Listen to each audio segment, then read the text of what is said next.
Nous sommes le 15e jour de mars de l'an de grâce 816. Un vent d'enthousiasme souffle dans les voiles de 3 galères parties de Rome vers le couchant. À leur bord, 1200 hommes, dont quelques princes romains. Leurs noms, Nasica, Savelli et Colonne. Leur point de chute, Aléria, sur la côte orientale de la Corse. Mais dans quel but ces notables de la cité éternelle se dirigent-ils avec tant de détermination vers cette île, abandonnée aux griffes des barbares par leurs aïeux il y a de cela une centaine d'années? Vous l'avez sûrement compris, nous allons parler dans ce podcast d'un certain Ugo Colonne, père fondateur selon la tradition de la lignée des Trinarchesi et de la dynastie des comtes de Corse. Mais afin de nous imprégner de cette légende, il va falloir faire un petit voyage à la frontière entre le pays du mythe et celui de la réalité. Et pour ce faire, vous n'avez qu'à suivre le guide.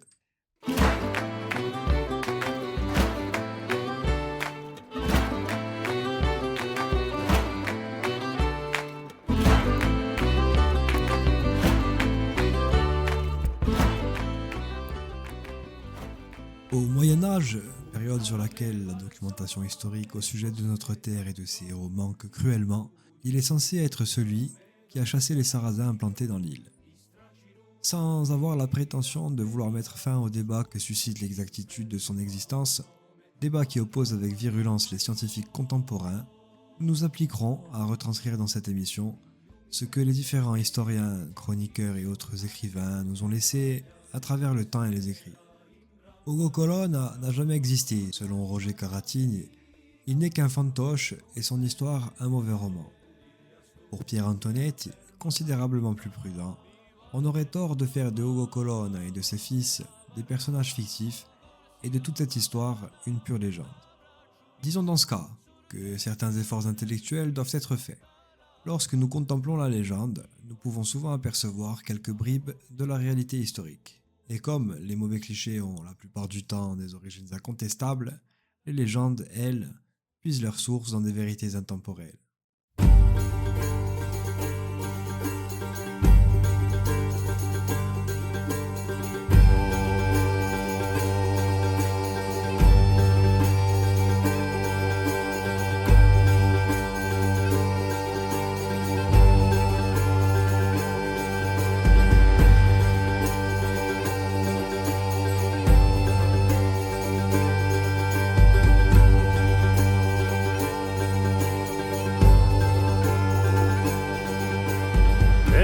Lasciato chitarre e tamburi perché sa musica sa da stanciare si morì bene potremo ora e con la cistra volemo cantare noi canteremo sta nuova canzone. Tâchons de mettre en relief toute cette histoire en commençant par décrire le contexte de la période qui aurait vu naître le comte Colonne, premier comte de Corse. Trois puissances se partagent la Méditerranée à la fin du premier millénaire de notre ère. Premièrement, l'Empire byzantin, aussi communément appelé Empire romain d'Orient, dont la capitale est Constantinople et dont la flotte, héritée de l'Empire romain d'Occident, est la plus puissante de la mer du sud de l'Europe. En proie à des conflits internes ainsi qu'à la poussée des musulmans au Proche-Orient et en Afrique du Nord, Byzance va connaître une période compliquée et ne sera plus à même de défendre ses contrées les plus lointaines, telles que la Corse et la Sardaigne. Elle s'effacera au profit de peuples germaniques, tels que les Francs et les Lombards.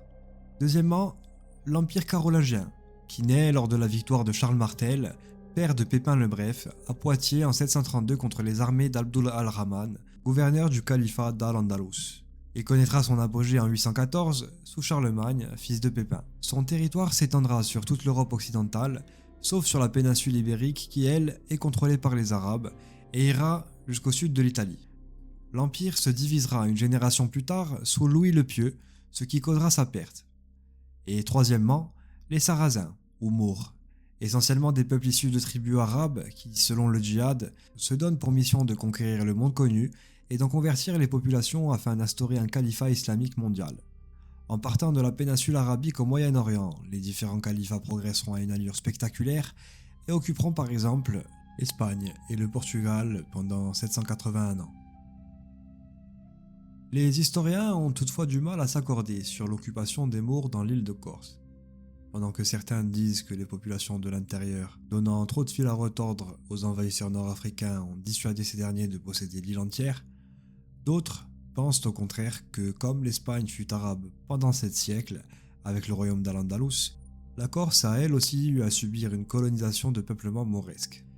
Il n'y eut peut-être pas d'occupation durable de ces peuples sur nos terres, mais si l'on s'attarde d'une part sur les sources historiques qui stipulent des razzias sarrasines en Corse en 804, 816, 810 et 812, et d'autre part sur les batailles qui ont eu lieu sur les côtes de Méditerranée occidentale, le tout sans parler de la toponymie de certains lieux en Corse tels que Campomor ou Ciotulu di Mur, Avontana di Mur et tant d'autres, nous pouvons finir par admettre que si les Maures n'ont pas occupé l'île dans sa totalité, ils l'ont au moins accablé de raids réguliers, usant de violence et réduisant en esclavage une partie de la population qui s'y trouvait. Dans cette époque médiévale, où le christianisme est à son apogée et la secte mahométane ultra conquérante, les nobles se font seigneurs de vassaux, eux-mêmes vassaux de seigneurs plus puissants, et les papes couronnent les empereurs. Charlemagne, par exemple, est couronné à Rome par le pape Léon III en l'an 800. C'est ce même Charlemagne qui cède la Corse à la papauté en remerciement, pourrait-on dire, de l'aide apportée à son père, un certain Pépin le Bref, pour avoir participé à l'éviction de la dynastie mérovingienne et pour avoir mis en place celle que l'on appellera désormais carolingienne. La Corse, elle, était sous la domination romaine depuis plusieurs siècles, d'abord sous la République, puis sous l'Empire, et enfin sous l'autorité de l'Église. Avant l'apparition de ce comte Colonna, elle connaissait sûrement des temps particulièrement troublés, à tel point que les écrits nous manquent. Les invasions successives des siècles précédents, dans l'ordre des Goths et des Vandales sous une administration catastrophique de Byzance, puis les raids lombards et maures sous la protection plus ou moins efficace de l'Empire carolingien, ont sûrement mis à mal la pratique des lettres dans toute la Méditerranée occidentale. Les hommes de ces temps-là n'ont sûrement pas eu le temps d'écrire l'histoire. Ils devaient être plus occupés à défendre leurs femmes et leurs enfants. D'ailleurs, c'était seulement le cas s'ils avaient le temps d'avoir une femme et des enfants. Mais bon, trêve de spéculation. C'est donc au cours de cet épisode sombre du Haut Moyen-Âge, en plein cœur d'un changement de dynastie dans le royaume des Francs, qui deviendra un empire, et d'une avancée symptomatique des populations maures dans le sud de l'Europe, que vont naître ou renaître des chansons de gestes parlant de héros médiévaux tels que Roland pour la France, le roi Arthur pour l'Angleterre et Ugo Colonna pour la Corse.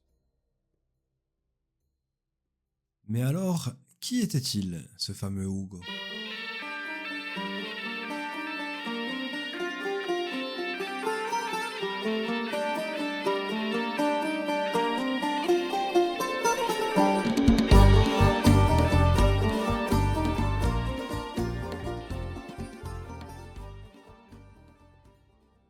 Robert Colonna d'Istria, dans son Histoire de la Corse, nous parle d'un certain Colonna, officier qui existait bel et bien dans les armées de Charlemagne. Il s'y était fait remarquer par sa bravoure et avait Rome pour patrie. Toujours selon Robert Colonna d'Istria, en faisant la distribution des provinces et des villes de son immense empire entre ses principaux officiers, l'empereur a pu donner et a probablement donné à ce Colonna, en fief héréditaire, une partie de la Corse. Dans la Corse, dans l'Antiquité et le Haut Moyen-Âge, du minutieux Xavier Paul, nous apprenons que un dénommé Hugues, marquis de Toscane, considérait comme faisant partie de son domaine les terres de la Corse et aurait, en 1019 et en 1021, veillé au salut de l'île. Ce personnage serait alors remplacé un peu plus tard dans l'histoire, c'est-à-dire après la chute de l'Empire carolingien et au début du Saint-Empire romain germanique, donc au XIe siècle.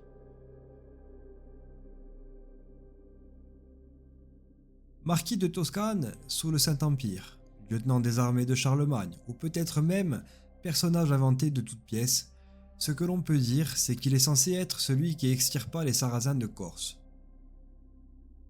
Mais malheureusement, la seule source détaillée que nous avons en notre possession aujourd'hui et qui raconte ces faits d'armes est la chronique de la Corse de Giovanni della Grossa, un notaire et homme politique corse né en 1388 à Grossa, petit village à quelques kilomètres de Sartène. Cette œuvre écrite au milieu du XVe siècle fut celle de sa vie. Il l'a d'ailleurs écrite à son crépuscule, retiré dans son village natal, vieux et fatigué du monde, comme il l'a lui-même écrit. Elle a néanmoins reçu d'innombrables critiques, plus ou moins justifiées des historiens contemporains. Toujours est-il que, comme le conseil de Xavier Paul avec une légère pointe de sarcasme, je cite, « Un fond de vérité peut émerger de ce flot boueux de fiction poétique ». A l'inverse, pour Denis Louchagne, je cite à nouveau, « Sa chronique est celle d'un homme qui a fait le bilan de sa vie et qui désire transmettre aux générations corses futures. Ce n'est pas l'attitude d'un homme dans le feu de l'action qui, en raison de son engagement, aurait des motivations objectives de mentir ou d'occulter des choses ne lui convenant pas. » Fin de citation. Et malgré tout ce que nous venons de dire sur ce récit, nous allons quand même nous pencher dessus.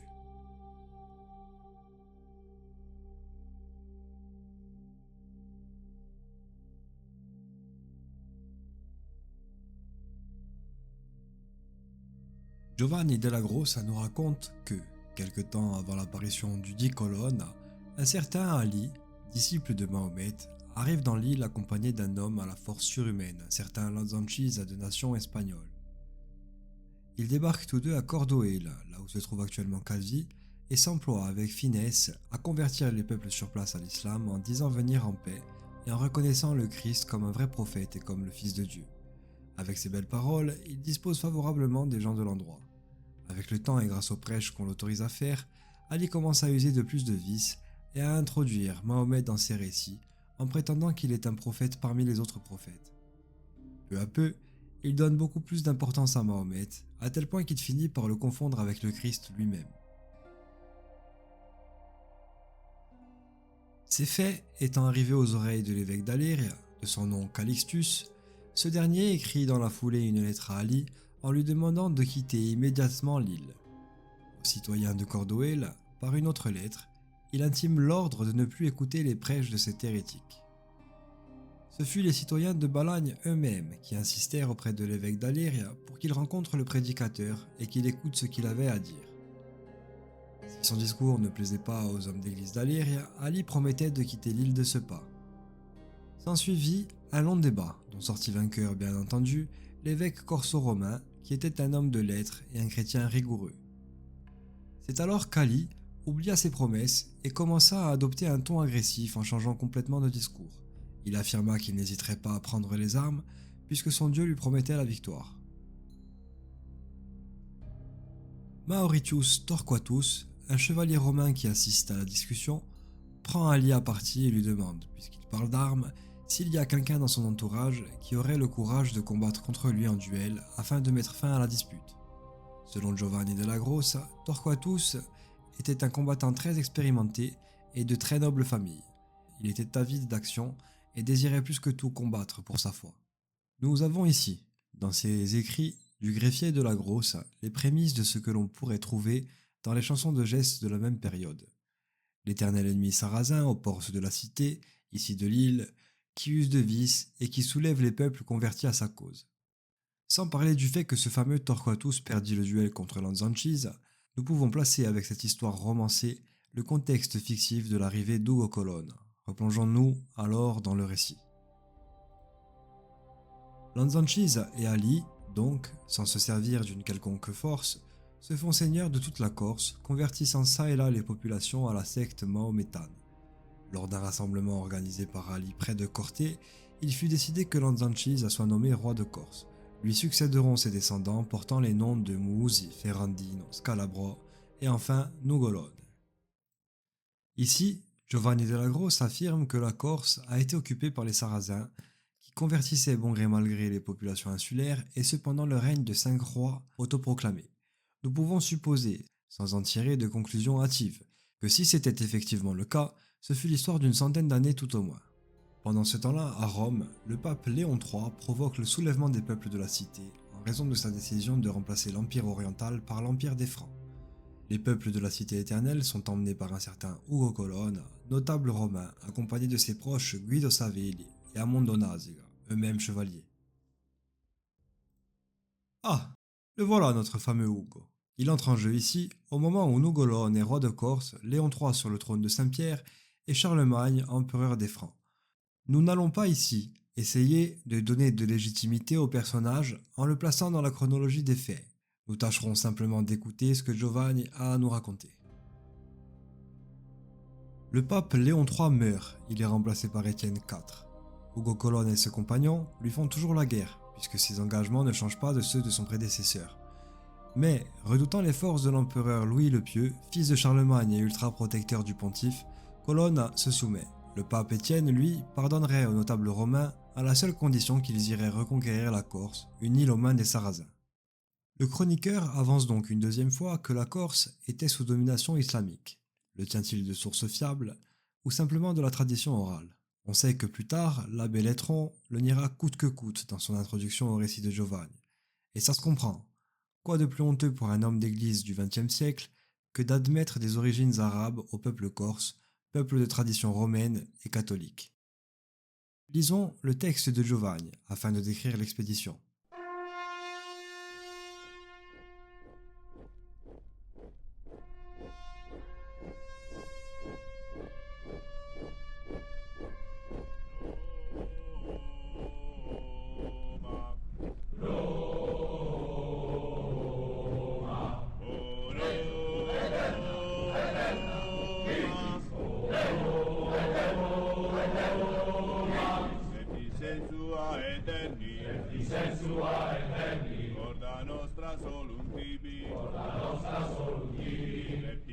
Ils acceptèrent cette mission et ils passèrent en Corse avec une bonne troupe composée de 1000 fantassins romains et de 200 cavaliers. Parmi ceux-ci se trouvaient quelques chevaliers romains. Les soldats à pied étaient armés d'arbalètes et de carreaux, de lances longues et d'autres armes, et les chevaliers armés comme des gendarmes. Ils s'embarquèrent sur différents navires, sur 4 naves, et gagnèrent la Corse depuis Rome. Ils arrivèrent à l'embouchure du fleuve d'Aleria, donc le Tavignano, de nuit, et immédiatement en toute hâte et dans le plus grand silence, ils descendirent à terre au mois de mars 816 de notre ère avec leurs armes et quelques vivres qu'ils transportaient. Giovanni della Grossa place donc la première expédition de Colonne à une date bien précise. Le fait-il en tout état de conscience pour légitimer son récit ou a-t-il des sources véritables lorsqu'il écrit son œuvre? Comme j'en ai fait mention plus tôt, nous n'entrerons pas dans ce débat. En tout cas, cette date correspond en tout état de cause avec l'avènement du pape Étienne IV en juin 816. Poursuivons avec la suite de l'histoire.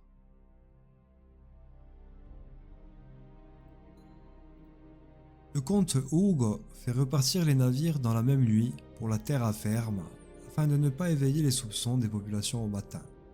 Il se cache avec ses compagnons et soldats dans les bois aux alentours de la cité d'Alyrie. Au lever du soleil, lorsque les gens des campagnes alentours atteignent la cité pour aller travailler, il trouve les portes de la ville grandes ouvertes et s'introduit à vive allure à l'intérieur. Il a affaire à une légère résistance des citoyens, mais l'emporte haut la main. Il n'usa, nous dit Giovanni, d'aucune violence ni de mauvais traitements contre les populations d'Alyria, et au contraire les traita avec une grande courtoisie. Les Alériens, eux, s'en accommodent, se rappelant en bon souvenir de Rome. Certains habitants d'Alyria, morts d'origine, fuient, épouvantés, jusqu'à Corduela, où ils font récit de cette intrusion au roi Nugolone.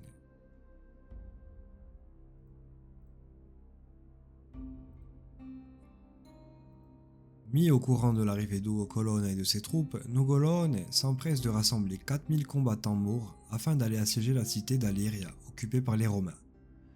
S'ensuivent quelques escarmouches hors de la cité essentiellement, mais l'armée de Ugo étant inférieure en nombre, il lui devient difficile de concurrencer les Sarrasins. D'autant que le manque d'eau se faisait sentir, le fleuve était trop éloigné des enceintes de la citadelle. Acculé, le comte décide de convoquer son conseil. Il fait alors le constat que ni le pape de Rome, ni le roi Louis, fils de Charlemagne, qui ont tant à faire en Espagne et en France, ne leur viendront en aide. D'autant que les navires avaient quitté l'île pour la terre ferme et ne pouvaient en revenir, et même s'ils rentraient tous à Rome, ils n'y seraient pas bien accueillis en raison de leur promesse de reconquérir l'île de Corse. Alors il tint ce discours. Le meilleur parti que nous ayons est de nous en remettre à nos forces et de rester attentifs quand se présentera l'occasion de faire une sortie et d'attaquer nos ennemis avec la hardiesse habituelle des Romains nos ancêtres. Nous devons avoir en tête de vivre ou de mourir avec vaillance, d'autant que nous combattons pour la foi de Jésus-Christ contre les infidèles. Si nous mourrons au combat, nous pouvons obtenir la gloire céleste, et si nous battons nos ennemis, nous sauverons nos personnes et nos biens, et nous obtiendrons une victoire perpétuelle et une grande réputation face au monde. Ce passage nous rappelle étrangement l'anecdote de Pietro Cerneo, prêtre et historien corse contemporain de Giovanni della Grossa, qui nous parle d'un certain Alessio, plébéien pisan, qui aurait débarqué avec son armée à Saint-Florent et aurait coulé sa flotte tout entière afin de se rendre tout retour impossible et de donner à ses soldats plus de courage face au danger. Il fallait, disait-il, vaincre ou mourir. Mais revenons-en au récit. Naziga, Savelli et un certain Carpetta, valeureux chevaliers romains, approuvent le discours de Colonne. Le meilleur remède à leurs problèmes est d'imiter la vaillance des anciens Romains en se battant au service de la foi du Christ. Le siège d'Alyrie a commencé depuis 2 mois. Du côté maure, on se demande s'il ne faut pas lancer au plus tôt l'assaut sur la cité, d'autant que le camp va certainement commencer à manquer de ressources. Mais c'est le comte Ugo et ses troupes qui, un beau matin, prennent les choses en main. Ils sortent des murailles de la citadelle à l'improviste et d'un pas décidé, mettent en déroute l'avant-garde de 200 fantassins maures et entrent dans le camp installé pour le siège. Ce jour-là, le roi Nogolone et le comte Ugo Colonne s'affrontèrent seul à seul, très valeureusement et à cheval selon les dires de Giovanni. Colonne prend le dessus en faisant tomber Nogolone de son destrier, ce dernier conserve à la force de ses mains les rênes de sa monture et avec l'aide de quelques autres morts réussit à la remonter. La bravoure de Colonne et la chute de leur roi met en déroute les Sarrasins. 400 d'entre eux meurent. Ceux qui ont survécu se sont enfuis par les monts et se sont réfugiés non sans honte à Corté.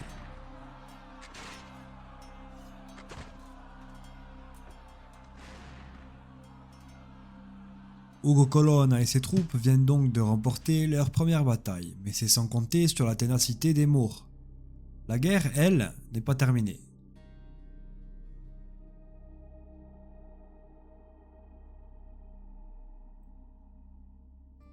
Pris dans son élan, Colonne décide d'assiéger Corté, un siège interminable selon le chroniqueur. L'assaut finit par être lancé en plein hiver. Dans cette bataille se fera remarquer par sa force et son courage un certain Bianco, fils de Ugo, Univa selon les récits de Della Grossa. Lorsque la place de Corté fut prise, le comte entreprit de construire l'église de San Giovanni di Venago, ainsi qu'un palais un peu plus bas, à Poggio. C'est dans ce palais que lui et ses descendants éliront domicile pour mener à bien la politique de la Corse. Après avoir pris Corté, Ugo se rend à Mariana, où il intime l'ordre au capitaine de la cité, un certain Mazappa, de se rendre. Ce dernier n'en fait rien. Il rend même la vie assez dure au comte Colonne en emprisonnant, suite à des escarmouches, ses compagnons Amondo Naziga et Guido Savelli. C'est son fils Bianco Colonne qui, après l'avoir tant supplié de le laisser affronter lui-même ce Mazappa, arrivera à le capturer en le blessant à la jambe et à libérer les compagnons de son père. Mazappa, valeureux guerrier maure, bien traité par les Romains, se convertit au christianisme. Les gens de la cité de Mariana en font de même. Une fois que la cité de Mariana fut prise, Ugo Colonne édifia une église que l'on appellera Santa Maria ou Aganonica di Mariana. Intéressons-nous maintenant à un fait historique. On sait aujourd'hui que la construction de la Canonica remonte à 1100. Elle est consacrée en 1119 par l'archevêque de Pise, Pétrus. Nous avons donc là un anachronisme évident de la part de Giovanni della Grossa, qui donne la date de 816 comme arrivée dans l'île d'Ugo Colonne. À moins que l'édifice roman ait été construit sur une base plus ancienne, l'erreur du chroniqueur est manifeste. Rappelons tout de même qu'à l'époque où il écrit ses chroniques, c'est-à-dire au XVe siècle, la méthode scientifique n'a rien à voir avec celle d'aujourd'hui. Certains l'en excuseront, d'autres l'accableront. Quant à nous, nous allons nous contenter de continuer d'évoquer son récit. Après la prise d'Alyrie, celle de Corté et celle de Mariane, les populations se rappelant au bon souvenir de Rome se reconvertissent au christianisme. Pour continuer son avancée, le comte décide d'aller s'emparer de la cité du Nebbio, vers Saint-Florent. Après 3 mois d'un siège laborieux, la cité est toujours intacte.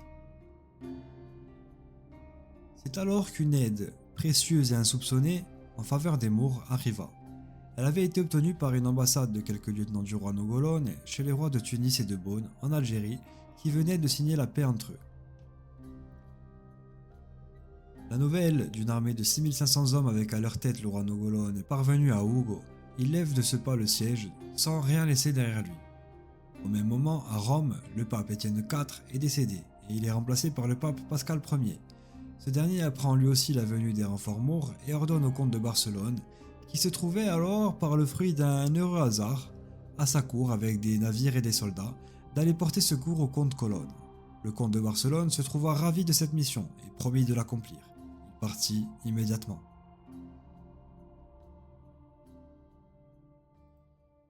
Examinons ici l'arrivée d'un nouveau personnage. Dans ses notes de bas de page, Antoine-Marie Gratiani nous apprend que le comte de Barcelone est alors Berra, comte de 801 à 820. Giovanni della Grossa, en faisant entrer en jeu ce comte catalan, donne une légitimité à la donation de la Corse, qui s'effectuera plus tard par la papauté au royaume d'Aragon. Il donne aussi de fait du crédit aux futurs seigneurs insulaires qui gouverneront la Corse sous les bannières aragonaises, dont un, en particulier, que Giovanni servira lui-même, un certain Vincente Ludistria. C'est en fait grâce à l'aide de ce comte de Barcelone, envoyé par le pape Pascal Ier, que Colonne et ses troupes arrivent à prendre la cité de Nébio. Il vient à bout des Mours et renvoie Nogolone avec ses lieutenants en Barbarie. Ceux-ci abandonnent au passage leur population restée sur l'île dans la crainte des Romains et brûlent, par la même occasion, leur propre cité de Cordoël pour ne rien laisser comme butin de guerre. Il est donc temps pour le comte Ugo de commencer à gouverner l'île. Il traite avec courtoisie les Maures restés sur l'île en leur laissant la liberté ainsi que l'accès à leurs biens propres à condition qu'ils embrassent la religion catholique ou, pour ceux qui étaient chrétiens au départ, qu'ils redeviennent de bons disciples de Jésus. Il décide de taxer à 1/8 les productions agricoles des chrétiens et à 1/5 celles des Maures. Toutes les populations, qu'elles soient chrétiennes et dans l'île depuis des millénaires ou musulmanes et ici depuis quelques générations, s'accommodent de ce gouvernement.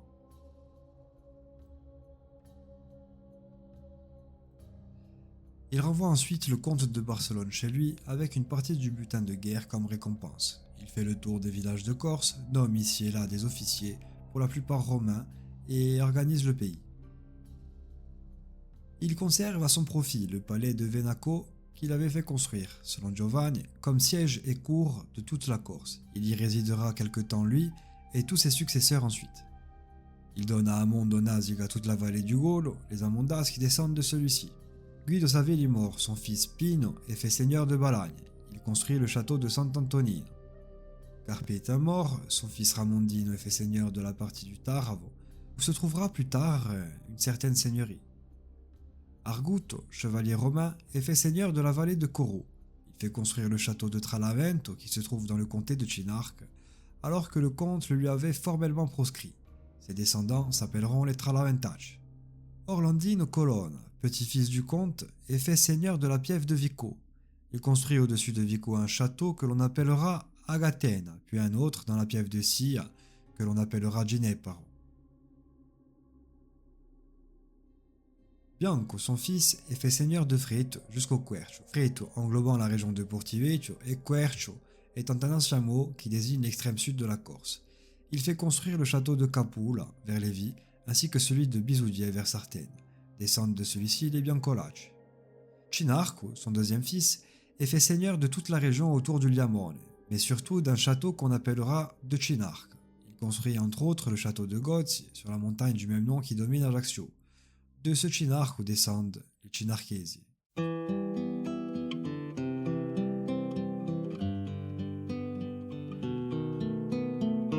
In piedi da là, quando l'uso li trabocca, stetta senta la lidienda, chi corri di bocca in bocca, all'idienda di Rinuccio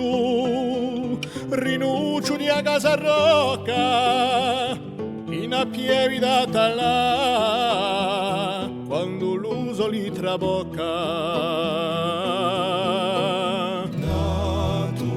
Bastardos e fatus ignori e mortu bandito.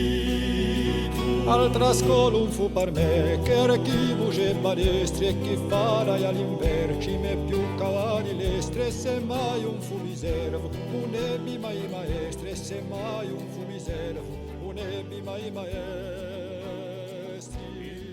En décrivant ainsi la façon dont le comte Ugo Colonna a distribué les seigneuries insulaires afin de gouverner l'île au mieux, Giovanni della Grossa pose la première pierre de ce que l'on a appelé par la suite la période de l'Incastellamento. Et comme il écrit à la fin de chaque distribution, on peut encore apercevoir aujourd'hui les vestiges de certains de ces castidi. À l'image de ce que nous dit admirablement bien Pierre Colombani dans son livre sur les héros corses du Moyen-Âge, ce sont d'infimes vestiges qui se confondent souvent avec les rochers qui les portent.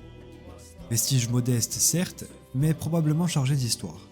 Et il suffit souvent de marcher quelques minutes et de grimper sur ces promontoires rocheux pour comprendre la logique de voir et d'être vu si importante aux yeux des seigneurs de ces temps.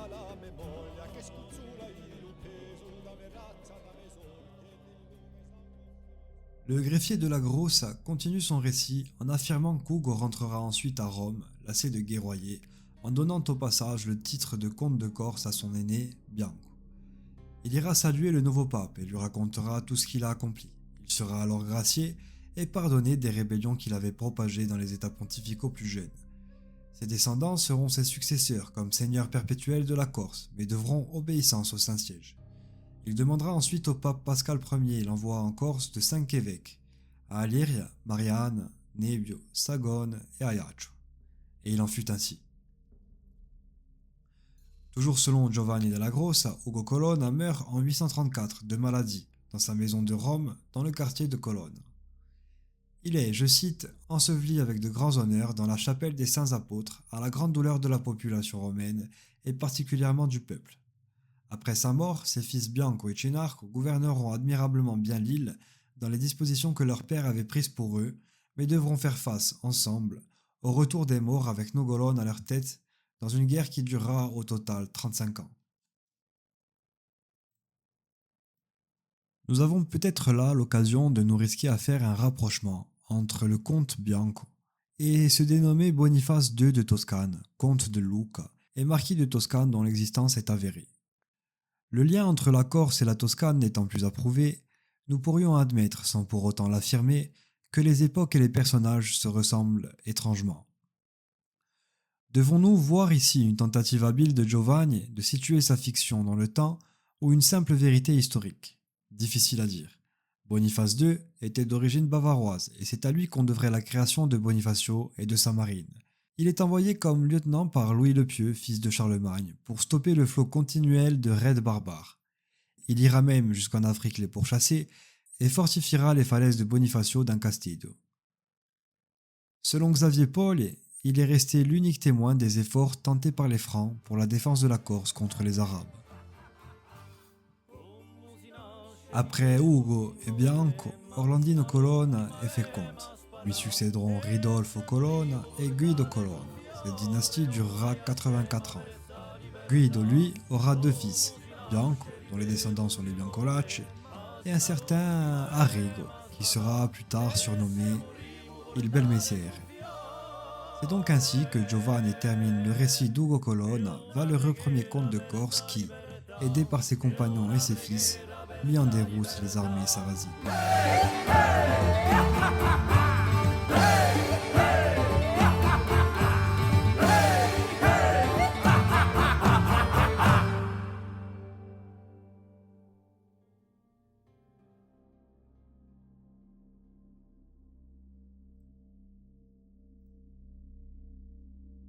Nous avons donc, dans cette chronique de la Corse de Giovanni della Grossa, pour résumer, un notable romain et ses compagnons envoyés par le pape pour mettre fin à l'invasion des Maures en Corse et le tout sous la bénédiction de la dynastie carolingienne. Comme le dit très justement Marc-Andrea Castellani dans son émission Storia sur Bleu RCFM, nous avons là un tiercé dans l'ordre des références médiévales insulaires. Rome, pape et carolingien, qui riment avec bongoerno et giustizia. Des notions qui, lors de périodes sous tension, étaient tant souhaitées et espérées par les différents chroniqueurs corses. D'autre part, nous pouvons aussi imaginer que le greffier de la Grosse s'est largement inspiré des récits qui florissaient en son temps, des chansons de gestes et des poésies chevaleresques qui racontaient des exploits beaucoup plus anciens. Exploits accomplis par quelques nobles et braves guerriers, avides de combat et animés par leurs croyances, qui annihilèrent l'avancée de l'islam en Europe. Ugo est donc probablement le fruit d'un mélange d'identités. Comtes carolingiens comme ceux dont les raids contre les Maures en Corse sont sourcés tels que Buchard et Boniface, ou marquis de Toscane, qui viendront plus tard et qui seront nommés tutor Corsicae, comme Adalbert et Hugues. Notons au passage, comme le fait remarquer Denis Luciani dans son essai sur le mythe d'Ugo Colonna, que la conquête de la Corse sur un pouvoir étranger occupant l'île ne peut être exclue de la réflexion historique. Deux sources en attestent, la Cronaca di Pisa de Ranieri Sardo et l'épitaphe du marquis Adalbert II. Nous pourrions peut-être nous risquer à imaginer, sans pour autant rentrer dans la fiction la plus farfelue, que du fait des révoltes qu'Ugo Colonna a menées contre le Saint-Siège, il n'a jamais vraiment été pardonné par les papes successifs. Les souverains pontifes se sont peut-être employés à effacer toutes les traces qu'il a laissées, détruisant jusqu'aux preuves même de son existence. Hypothèse valable lorsque l'on connaît la tendance de ces hommes d'église à avoir quelques travers, surtout pendant les périodes de la Renaissance et du Moyen-Âge. En 897, ils auraient même exhumé le corps du pape Formose, fraîchement décédé, pour le juger à titre posthume lors du concile cadavérique. Giovanni della Grosse a donc dû se fier à une tradition orale pluriséculaire pour relater les faits d'armes de ce Ugo Colonna, ce qui expliquerait les anachronismes qu'il commet pour la période avant le XIIe siècle dans ses chroniques sur la Corse. Si la dimension légendaire du personnage d'Ugo Colonna ne peut être reniée, il est évident que sa dimension historique n'en est pas non plus à jeter aux oubliettes. En 1871, quelque part dans l'ouest de la Turquie, à 3 km de la mer Égée, des ruines ont émergé de terre, dépoussiérées avec précaution par un certain Heinrich Schliemann, homme d'affaires chevronné et passionné de l'Antiquité grecque. Il avait depuis lors enquêté avec abnégation sur l'Odyssée et l'Iliade d'Homère. Il était convaincu que ses poèmes décrivaient une réalité historique. Avec une détermination inépuisable et quelques associés, il a éclairé de la lumière du jour les vestiges de la grande cité de Troie, dont la bataille remonte à plus de 3000 ans et est encore célèbre aujourd'hui. Cela nous prouve bien que, d'un récit soi-disant légendaire, peuvent apparaître de grandes et puissantes vérités. Le récit de Giovanni della Grosse étant ce qu'il est, c'est-à-dire une chronique mêlant faits historiques, fables légendaires et traditions orales, il a régulièrement été traîné dans la boue par les historiens du XXe siècle. L'abbé Letteron lui-même a nié l'existence de Colonna et de tous ses descendants. Mais il faut tout de même se rappeler que Giovanni écrit son œuvre en 1460, il y a de ça 563 ans. À l'époque, le cheminement scientifique est très loin d'être celui en vogue aujourd'hui. La science d'ailleurs n'est qu'à ses balbutiements. Les chroniqueurs de ces temps-là n'hésitaient pas à doter les chevaliers de visions béatifiques, à concevoir des monstres pour justifier les pandémies et à inventer des miracles teintés de superstition pour expliquer les phénomènes de périodes plus lointaines. À travers Ugo Colonna, premier comte de Corse, pourfendeur d'infidèles et patriarche de toute la seigneurie insulaire, Giovanni della Grosse, autant décrié et critiqué qu'il a pu être, a au moins eu le mérite et la clairvoyance de donner un point de repère au peuple corse. Il nous a dépeint le portrait d'un héros semi-légendaire, agrémenté de tous les ingrédients nécessaires pour passer à la postérité: force, conviction, courage, honneur et aptitude guerrière. Mais aussi celui d'un homme d'État, à des années-lumière des hommes politiques véreux et incompétents du XXIe siècle, qui usent de courtoisie avec ses ennemis et d'une justice immaculée avec ses peuples. Portrait réel ou complètement fantaisiste, peu importe, il est des peuples qui ont pour besoin vital de conserver quelques traces d'ancêtres glorieux. Un passé héroïque, de grands hommes, de la gloire, voilà le capital social sur lequel on assied l'idée de nation, disait Ernest Renan. De grands hommes, la Corse a la chance d'en posséder à l'appel, Pascal Paoli, Vincentello d'Istria, Sambugucciu d'Alando, et j'en passe. De la gloire, tout autant, la victoire lors de la bataille de Borgo en 1738, les guerres de Saint-Pierre 200 ans plus tôt, ou encore les 150 ans un peu embarrassants de la conquête romaine dans l'Antiquité. Mais notre passé héroïque, composé de plusieurs personnages qui nourrissent l'imaginaire corse, a trop longtemps été bafoué au prétexte d'une prétendue légitimité historique. Il faut dire que l'histoire des vaincus est souvent mise à mal par les vainqueurs. Pour autant, il est loin d'être impossible de faire perdurer la mémoire de ces illustres ancêtres, et c'est la raison pour laquelle il est nécessaire de la transmettre.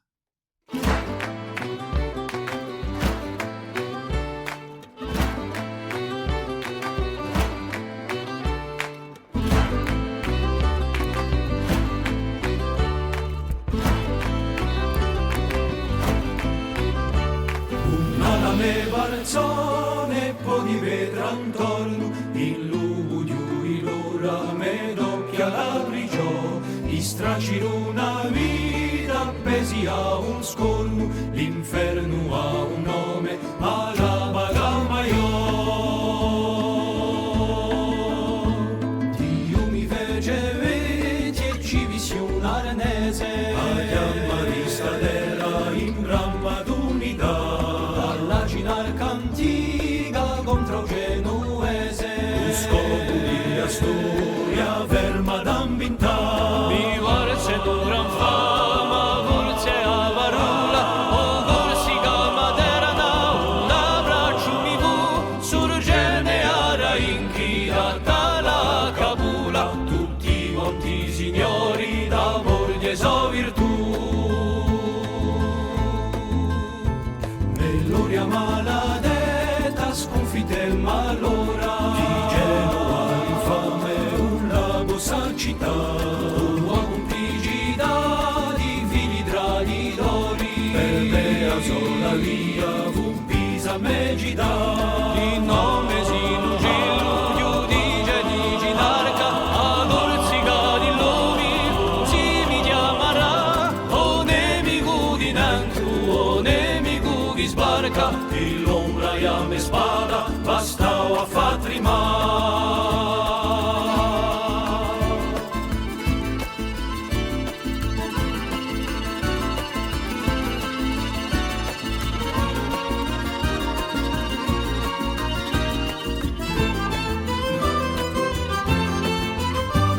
Alla sorte mi fu una donna e poggiantu, una sabara merza mi messa in purgatorio, e tanta nemicizia ardiu so scumpiantu, in l'arte d'una mossa chi vince senza gloria. Iliade mia io che franchi malabaga, che bossi da quassù a paci istituì, da sopra da parbe quell'ingiustizia maga, e fattrima Milani l'inganno e udradì, a vista la diversa ma